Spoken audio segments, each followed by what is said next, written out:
Hello my dear students. आपने 11th class के chapter first का बेसिक जरूर देख लिया होगा।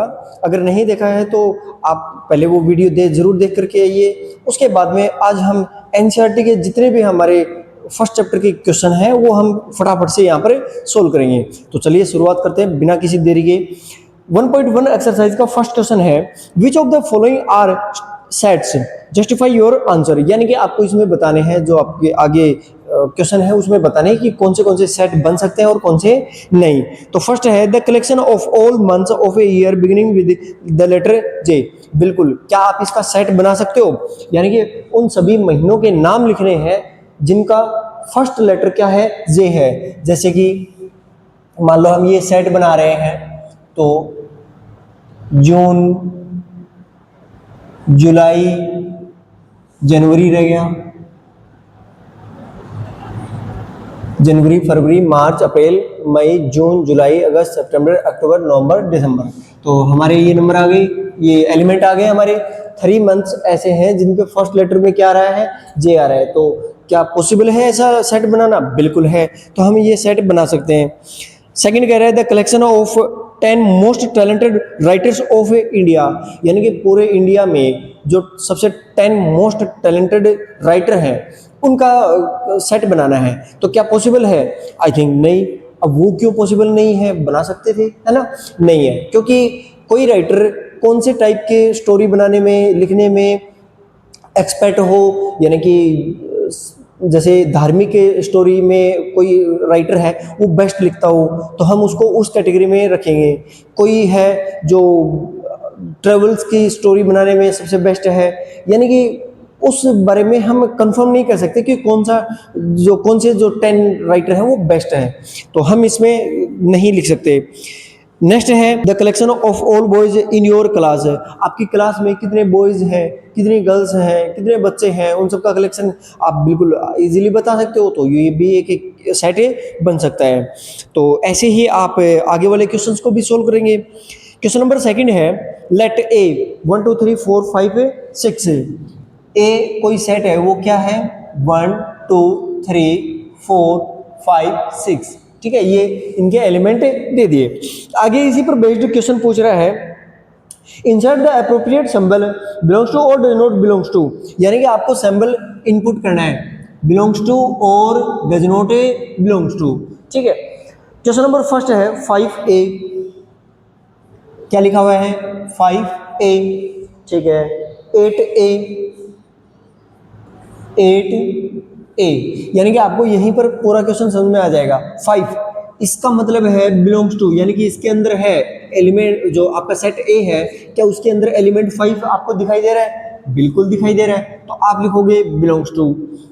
सेकंड है, आपका सेट ए है, क्या उसके अंदर एलिमेंट 8 आपको दिखाई दे रहा है? नहीं, तो आप लिखोगे डज नॉट बिलोंग्स टू। आगे भी आने वाले सभी क्वेश्चंस ऐसे ही हैं, आप समझ कर सकते हो। ठीक है, उसके बाद में क्वेश्चन नंबर थर्ड पर आ जाइए।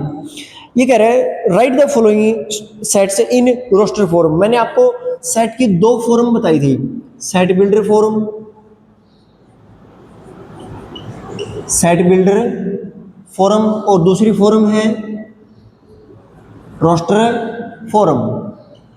अब आपको जो क्वेश्चन नंबर थर्ड दिया हुआ है वो कौन सा फॉर्म में है, कौन सी फॉर्म में है? सेट बिल्डर फॉर्म में है। और आपको कौन सी फॉर्म में लिखना है? रोस्टर फॉर्म में लिखना है। जैसे कि क्वेश्चन नंबर फर्स्ट है, x is N integer, set ए दिया हुआ है एक्स, यानी कि ये एलिमेंट हम लिखेंगे एक्स, और वो कैसे लिखेंगे? X is N integer and -3 greater than equal x less than equal 7। May be यही होगा, ग्रेटर देन नहीं है, इक्वल नहीं है। ठीक है, आपको ये सेट बिल्डर फॉर्म में दिया हुआ है, आपको इसी सेट को किस में लिखना है? रोस्टर फॉर्म में। अब रोस्टर फॉर्म में आपको जैसे ये एलिमेंट लिखे हुए हैं, यहां से कलेक्ट करके आपको यहां पर एलिमेंट्स लिखने हैं। और वो कैसे पॉसिबल है? एक्स इज एन इंटीजर, यानी कि वो इंटीजर होना चाहिए। और कैसा इंटीजर होना चाहिए कि -3 और 7 से बीच का नंबर होना चाहिए। तो हम लिखेंगे -2, -1, 0, 1, 2, 3, 4, 5 और 6। हमने 7 और -3 क्यों नहीं लिखे? क्योंकि इनसे लेस देन होना चाहिए। 7 से छोटा 6.9 है, बिल्कुल है, लेकिन ये इंटीजर नहीं है तो हम इसको नहीं लिखेंगे। इससे जस्ट पहले इंटीजर कौन आता है 6, और -3 के जस्ट बाद में बड़ा वाला इंटीजर कौन आता है -2, जो कि हमने लिख दिया। अब बाकी के सभी क्वेश्चंस ऐसे ही हैं, जैसे कि बी का और देख लेते हैं। एक्स है, x is a natural number less then 6। Natural number आपको बेसिकली पता है नेचुरल नंबर कहाँ से शुरू होते हैं, 1 2 3 4 5 ऐसे ही नंबर शुरू होते हैं, यानी कि 1 से स्टार्ट होकर के इनफाइनाइट तक, पॉजिटिव में इनफाइनाइट तक जाते हैं। अब आपको लेस देन 6 लिखना है, तो आप इसका सेट कैसे बनाओगे? मान लो सेट बी बना दिया हमने, 1 2 3 4 5, 6 नहीं लिखना है क्योंकि लेस देन 6 है और नेचुरल नंबर तो यही होते हैं, तो लेस देन 6 क्या हो जाएगा 1 2 5। बाकी के सारे क्वेश्चन आप इजीली कर सकते हो, इसी फॉर्म में हैं सारे। क्वेश्चन नंबर 4 है, write the following sets in the set builder form, यानी कि आपको ऐसे रोस्टर फॉर्म में दिया हुआ है, अब की बार आपको कैसे लिखना है, रोस्टर फॉर्म में, सॉरी सेट बिल्डर फॉर्म में लिखना है। तो चलिए देखते हैं फर्स्ट क्वेश्चन।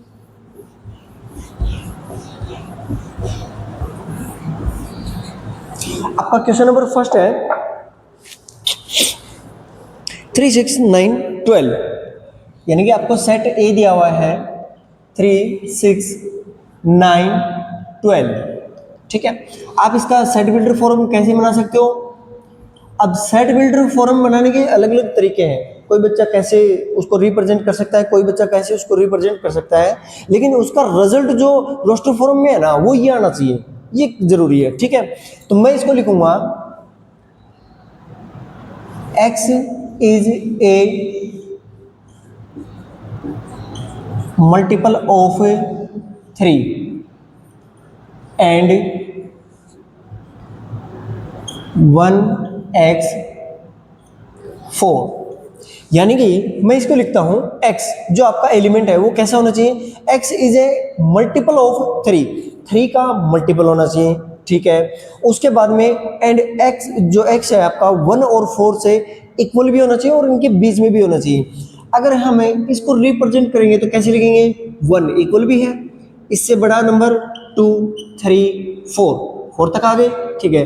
अब जो x है हमारा ये क्या होना चाहिए, 3 का मल्टीपल, 3 1 जा 3 3 2 जा 6 3 3 जा 9 3 4 जा 12, बाकी के यही एलिमेंट आ रहे हैं, तो हमारा ये हो गया सेट बिल्डर फॉर्म। बाकी के जो आपको ऑप्शन दिए हुए हैं वो भी आपको इसी बेस्ड करने हैं, ठीक है। क्वेश्चन नंबर 5 है, list all the elements of the following sets. अब आपको क्या करना है कि सभी जो आगे सेट बिल्डर फॉर्म है उसके लिस्ट बनानी है, यानी कि आपको रोस्टर फॉर्म में ही लिखना है। क्वेश्चन नंबर फर्स्ट है, A X is an odd natural number, क्या लिख रहा है, सेट ए है हमारा वो कैसा है, x is a odd natural number. तो आप इसको रोस्टर फॉर्म में लिखोगे, कैसे लिखोगे, सबसे पहले हम इसको यहां से चेक करेंगे, x is a odd number, पहली बात ओड नंबर होना चाहिए और नेचुरल नंबर होना चाहिए, तो आप लिखोगे 1 3 5 7 9 और ऐसे ऐसे आगे चलता जाएगा, ठीक है, इनफाइनाइट तक। ठीक वैसे ही बी का भी देख लो, क्या बोल रहा है बी, चलिए यहां थोड़ा इरेज कर लेते हैं।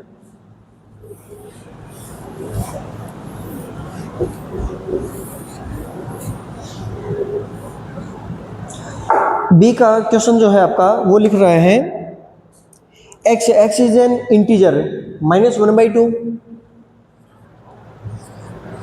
एक्स इज एन इंटीजर -1/2 9/2, -1/2 से बड़ा और 9/2 से छोटा, ये नंबर होना चाहिए, ठीक है। यहाँ पर सेट आ जाएगा, सेट मान लो बी, तो बी सेट को आप रोस्टर फॉर्म में लिखोगे, रोस्टर फॉर्म में लिखोगे तो आप सबसे पहले देखो कि -1/2 से जस्ट बड़ा नंबर कौन है, जो कि एक इंटीजर होना चाहिए, तो वो कौन है 0, ठीक है। उसके बाद में 1 2 3 और 4। अब 9/4 सॉरी 9/2 का मतलब क्या है 4.5। अब इससे जस्ट छोटा इंटीजर कौन है 4 है, तो हमारे यहीं तक के नंबर आ जाएंगे। ये हमारा हो गया रोस्टर फॉर्म। ठीक वैसे ही बाकी के क्वेश्चन भी आप आराम से कर लोगे। अगर किसी बच्चे को जैसे मैंने जो क्वेश्चन छोड़े हैं अगर उनमें डाउट है, वो नहीं समझ में आए, तो आप कमेंट बॉक्स में उस क्वेश्चन का नंबर ढंग से जरूर लिख करके दीजिए, मैं आपको उसके ऊपर वीडियो बना करके अच्छे से समझा दूंगा। अब आपका आता है question number 6, match each of the following match each of the set on the left in the roster form with the same set on the right describe in set builder form। यानी कि आपको कुछ roster form में left hand side में roster form में और right hand side में किस में दिए हुए हैं सेट बिल्डर फॉर्म में। तो आपको चेक करना है कि कौन मैच करना है इनको, ठीक है। तो चेक करके देखना है कि कौन सा जो रोस्टर फॉर्म है वो किस सेट बिल्डर फॉर्म का रोस्टर किया हुआ है। तो सबसे पहले आप ए देखिए, ए की साइड में यानी कि राइट हैंड साइड में देखिए एक्स है, x is A prime number and A divisor of 6। X is A prime number and divisor of 6, यानी कि 6 को डिवाइड करते हैं और प्राइम नंबर हो वो दो ही नंबर है ऐसे, वो कौन है 2 and 3। तो जहां पर आपको लेफ्ट साइड में रोस्टर फॉर्म में 2, 3 दिखाई दे रहे हैं वही आपका आंसर हो जाएगा। बी है, बी क्या बोल रहा है x is an odd natural number less than 10। Odd number होना चाहिए और लेस देन है 10। अब लेस देन 10 और ओड नंबर कौन से हो जाएंगे 1, 3, 5, 7, 9 कहीं दिखाई दे रहे हैं लेफ्ट साइड में आपका है 1, 3, 5, 7, 9 1, 3, 5, 7, 9 ये जो आपका सेट है ये इससे मैच हो जाएगा। नेक्स्ट है सी का x is a natural number and divisor of 6। Natural number होना चाहिए और डिवीजर ऑफ 6, यानी कि डिवीजर ऑफ 6 होना चाहिए लेकिन साथ साथ में क्या होना चाहिए नेचुरल नंबर। अब नेचुरल नंबर 1, 2, 3, 6 ये सभी 6 को डिवाइड कर रहे हैं, सभी के सभी नेचुरल नंबर है। तो आपको जहां पर 1, 2, 3, 6 दिखाई दे रहा है वही इससे मैच हो जाएगा। और लास्ट वाला तो आपको बताने की जरूरत नहीं है, is x is a letter of the word mathematics है। तो आपको मैथमेटिक्स के जितने भी लेटर हैं वो सभी एक सेट के अंदर दिखाई दे रहे हैं, वही हमारा क्या हो जाएगा रोस्टर फॉर्म का सेट हो जाएगा। चलिए इसी के साथ में 1.2 भी अभी कर लेते हैं। 1.2 का फर्स्ट क्वेश्चन है which of the following are examples of null set. null set, void set, empty set के बारे में मैंने आपको बताया था। null set, empty set, void set, तीनों में से कोई भी नाम आपको दे सकता है, घबराना नहीं है, तीनों एक ही सेट को डिनोट करते हैं। और वो सेट कौन सा है आपका फाई सेट है, यानी कि एम्प्टी सेट या phi set, null set, void set है, एक ही बात है। तो आपको चेक करके बताना है कि कौन सा सेट है null सेट है। तो सबसे पहले क्वेश्चन देखते हैं, set of odd natural numbers divisible by 2। यानी कि आपका फर्स्ट क्वेश्चन है ओड नंबर होना चाहिए और 2 से डिवाइड हो सके, ऐसा पॉसिबल है नहीं है। तो ये वाला फर्स्ट वाला क्या रहेगा एम्प्टी सेट, null सेट या void सेट रहेगा। क्वेश्चन नंबर सेकंड है इसी में एक्स है, x is a natural number, x less than 5। X जो है वो नेचुरल नंबर होना चाहिए and x less than 5 and x greater than 7। यानी कि एक्स जो है वो 5 से छोटा हो और 7 से क्या हो बड़ा हो, क्या पॉसिबल है ऐसा नहीं। तो जैसे मैं अगर लिखूं 1, 2, 3, 4, 5, 9, 10, तो अब हम यहाँ पर देख करके बात करें, जैसे मैंने एक एलिमेंट कौन ले लिया 1 ले लिया, 1 है बिलोंग्स टू नेचुरल नंबर, बिल्कुल है, ठीक है। उसके बाद में देखेंगे सेकंड क्या बोल रहा है लेस देन 5, क्या ये 5 से लेस देन है, बिल्कुल है। लेकिन यहाँ पर एक कंडीशन और दी हुई है एंड x ग्रेटर देन 7, क्या ये 7 से बड़ा है, नहीं। यहाँ पर आकर के नहीं, कंडीशन फुलफिल नहीं कर रहा है। सेम एज 9, क्या नेचुरल नंबर है? बिल्कुल है। क्या लेस देन 5 है? नहीं है। क्या ग्रेटर देन 7 है? ग्रेटर देन 7 है, बट लेस देन 5 है? नहीं है। तो हम ऐसे कोई भी एक सिंगल एलिमेंट ऐसा नहीं डाल सकते जो नेचुरल नंबर भी हो, लेस देन 5 भी हो और ग्रेटर देन 7 भी हो। तो ये भी कौन सा सेट रहेगा? 5 सेट या null सेट। ठीक वैसे ही क्वेश्चन नंबर सेकंड है, set of even prime numbers. Even number होना चाहिए, सबसे पहली बात इवन नंबर होना चाहिए और प्राइम नंबर होना चाहिए। क्या आपके पास में कोई एलिमेंट ऐसा है जो कि इवन हो और प्राइम नंबर हो? तो हम लिखेंगे बिल्कुल वो एलिमेंट कौन होगा? 2। वो एलिमेंट कौन होगा? 2। तो यानी कि ये जो सेट है वो हमारा वॉइड सेट, null सेट या एम्प्टी सेट नहीं है, क्योंकि इसमें एक एलिमेंट आ गया है। नेक्स्ट है, थर्ड का हो गया, फोर्थ का देख लो। y is a point common to any two parallel line से। कोई भी दो पैरेलल लाइन है, कोई भी दो पैरेलल लाइन है, इसके ऊपर इनफाइनाइट पॉइंट है, इसके ऊपर भी इनफाइनाइट पॉइंट है, लेकिन क्या ऐसा कोई एक पॉइंट है जो इन दोनों में कॉमन हो? नो। तो ये भी कॉमन पॉइंट है, इसमें नहीं है, तो यानी कि ये भी कौन सा सेट हो गया? एम्प्टी सेट हो गया। क्वेश्चन नंबर सेकंड है, which of the following sets are finite और इनफाइनाइट। मैंने 11th क्लास के जो सेट चैप्टर है उसके बारे में टॉपिक्स पढ़ाए थे, जिसमें फाइनाइट और इनफाइनाइट के बारे में बताया था। तो वापस से एक बार हम देख लेते हैं। फाइनाइट, जिनके सभी एलिमेंट्स को आप डिस्क्राइब कर सको, जिसके सभी एलिमेंट्स को आप डिस्क्राइब कर सको, तो वो कौन सा सेट होगा? फाइनाइट। और इनफाइनाइट कौन सा होगा? यानी कि मैं बोलूं कि नेचुरल नंबर का एक सेट बनाओ, तो आप लिखोगे 1 2 3 4, फिर उसके बाद में आप सभी एलिमेंट्स को लिख सकते हो? नहीं। तो हम यहाँ पर इनफाइनाइट का साइन लगा करके, डॉट डॉट लगा करके इनफाइनाइट लिखेंगे और फिर छोड़ देंगे, क्योंकि हम इसके सभी एलिमेंट्स को डिस्क्राइब नहीं कर सकते। तो ये इनफाइनाइट सेट हो जाएगा। ठीक है। फर्स्ट बोल रहा है क्वेश्चन है, the set of months of a year. एक ईयर में कितने महीने होते हैं? हमें पता है 12 मंथ्स होते हैं। अभी अगर आपको बोला जाए कि उन सभी के नाम लिखो, तो आप बिल्कुल इजीली उनके नाम भी लिख सकते हो। तो ये कौन सा सेट हो जाएगा? Finite set. अगला है, the set of letters in the English alphabet. English के सभी अल्फाबेट के लेटर्स जो है वो आपको लिखने हैं, तो आप बिल्कुल इजीली लिख सकते हो, क्योंकि 26 लेटर होते हैं और उन सबको रिप्रेजेंट कर सकते हो ऐसे सेट बना करके। ठीक है, ये भी कौन सा सेट हो जाएगा? Finite set. उसके बाद में है third, the set of numbers which are multiple of 5।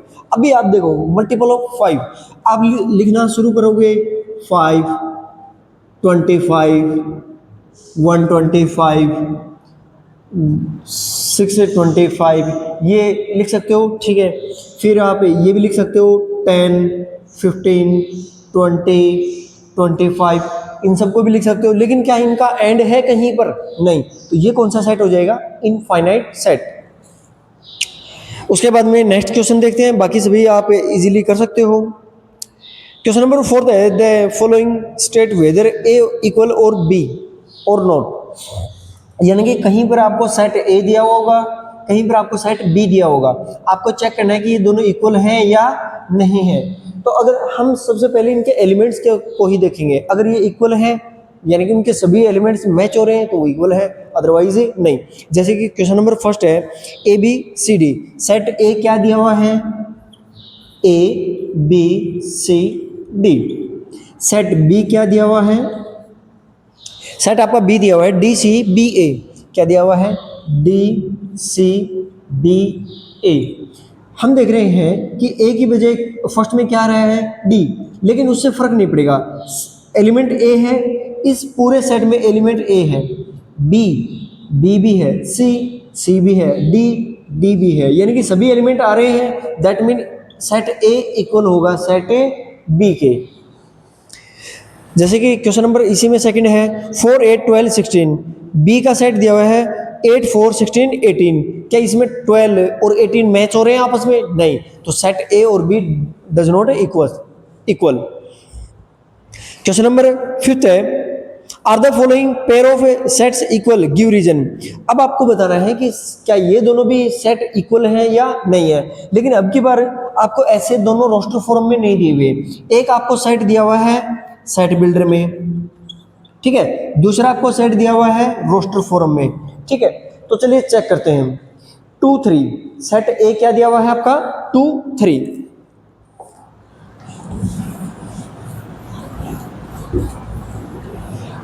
Roster form में जो आपका सेट दिया हुआ है वो है आपका रोस्टर फॉर्म में है 2 3। सेट बी जो कि आपका सेट बिल्डर में है और वो आपका दिया हुआ है x is a solution of x square plus 5x plus 6। x is a solution of x square plus 5x plus 6 equal 0, ठीक है। क्या ये दोनों सेट इक्वल हैं? तो हम चेक करेंगे। सबसे पहले क्या बोल रहा है, x जो एलिमेंट है वो कैसे लिया गया है, x is a solution of x square plus 5x plus 6, यानी कि क्वाड्रेटिक इक्वेशन दी हुई है जो आपने 10th क्लास में बहुत सारी सोल्व की होंगी। अब अगर आप इस क्वाड्रेटिक इक्वेशन को सोल्व करोगे तो इसके दो फैक्टर 2 और 3 निकल करके आएंगे। आप चेक कर लेना, 2 और 3 जो आपके रूट्स निकल करके आएंगे वही इनके क्या है, सॉल्यूशन है। अब हम बोलेंगे कि हाँ इसके सॉल्यूशन कौन होंगे, 2 और 3, जबकि यहाँ भी तो वही बात कर रहा है 2 और 3, ठीक है। तो दोनों एलिमेंट, दोनों जो सेट है वो इक्वल है क्योंकि इनके एलिमेंट मैच हो रहे हैं। तो यानी कि यहाँ पर भी सेट ए और बी क्या है, इक्वल है। सेकंड क्वेश्चन आप खुद से ट्राई करना है, ठीक है। क्वेश्चन नंबर 6 है, form the set given below, select equal sets, यानी कि आपको सेट ए दिया हुआ है, ठीक है। सेट ए दिया हुआ है 2 4 8 12, 2 4 8 12, 2 4 8 12। आपको देखना है कोई और दूसरा सेट जिसमें 2 4 8 12 कहीं पर आपको दिखाई दे रहा है, नहीं। तो सेट ए जो है वो किसी के इक्वल नहीं है। उसके बाद में बी है 1 2 3 4, सेट बी आपका क्या दिया हुआ है 1 2 3 4, सेट बी आपका 1 2 3 4 दिया हुआ है। लेकिन साथ ही साथ में मैं देख रहा हूं सेट डी जो है वो 3 1 4 2, सेट आपका जो डी है वो क्या दिया हुआ है, क्या दिया हुआ था 3 2 3 1 4 2, 3 1 4 2, यानी कि हम देख रहे हैं कि सभी एलिमेंट जो डी के हैं वही सभी एलिमेंट किस में है, बी में है। तो यानी कि हम लिखेंगे B set equals to set D. उम्मीद करता हूं आपको 1.1 और 1.2 एक्सरसाइज अच्छे से